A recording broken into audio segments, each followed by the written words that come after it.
We had an idea a long time ago to maybe utilize the garden area around the museum um, to grow crops and other native plants. And when the trees started dying in some of these planters, they were taken out, and we decided that we would try to put crops in to talk about North Carolina crops, interpret it historically as well as contemporary.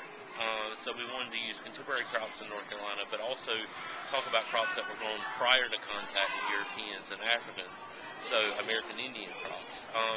This one here, this planter has corn, beans, squash, and sunflowers in it, and the varieties that we're growing are pre-contact varieties. They're early varieties of plants.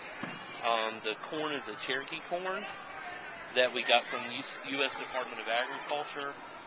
Other sources that we've gotten plants from are NC State, the Agriculture and Life Sciences, North Carolina Department of Agriculture, as well as a few places, seed banks around the country.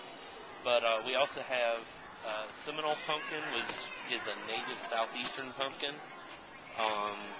And we have, this is a native North American sunflower variety, and an older variety that's still being grown. And we also have beans that are early varieties, and they're actually from the Midwest. They're called Hidatsa beans, a shield bean. So, All right. another reason for doing this exhibit is we want to kind of bring the museum outside. We have a lot of exhibits in the museum on various things. We have some agricultural stuff, artifacts on exhibit. We also have other types of exhibits, photographs and things, but this is a more tactile exhibit. Outside, it explains the history of agriculture somewhat in North Carolina, as well as just letting people get a sense of what we grow in this state. And shockingly enough, we've had a lot of people come out, and I've talked to many people who've come out and looked at the exhibits, the agriculture, and a lot of kids now, they don't know what corn looks like growing. They don't know what pumpkins, they don't know what tobacco looks like.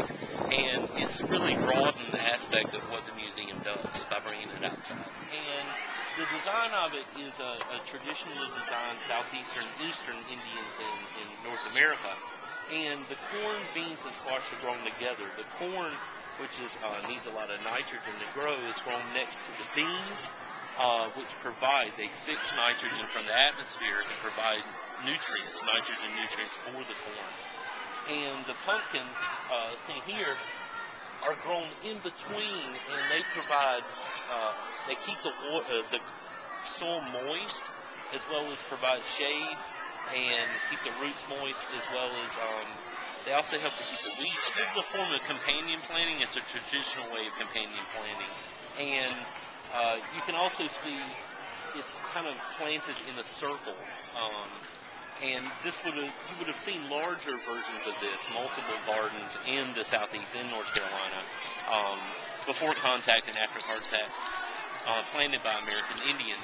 Current companion planting, now you see right down the road, you see people planting gardens. They plant marigolds. Well, marigolds keep a lot of certain bugs away. So a lot of folks put them in the garden to do that. And we're standing beside some tobacco, and there's some burley tobacco and some dark cured tobacco, and also some blue cured tobacco, all of which are grown here in North Carolina. This particular spot here is kind of an odd area to grow tobacco in North Carolina. You don't generally see it in downtown Raleigh, but the first thing we did out here, of course, these planters had azaleas and maple trees growing in them for several years.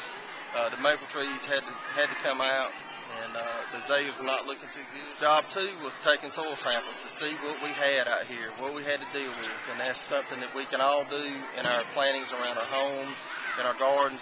It's the first thing we need to do is start with a soil sample. It'll tell you exactly what's going on in your soil, what we need to do as far as amendments to it. The other concern is, and if you'll follow me here, this is pretty much pure organic matter. You know, over the years they have around these azaleas that were in here, they put compost and mulch around them to keep them, keep some moisture, conserve the moisture that's here.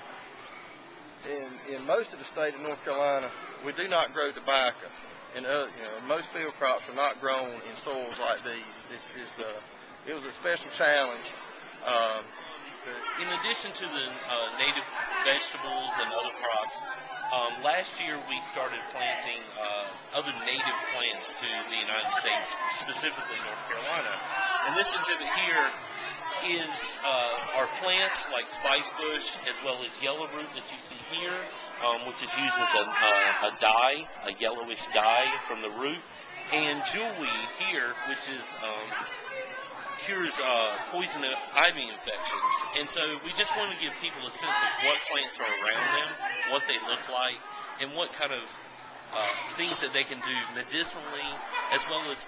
This is a wonderful display of agriculture in North Carolina, and I used to say that I needed to get out of downtown Raleigh because there were no crops growing here, but I can't say that anymore. We are tickled that especially our school children will be able to come by and see the growing crops and understand that their food supply does come from the soil and that farmers grow.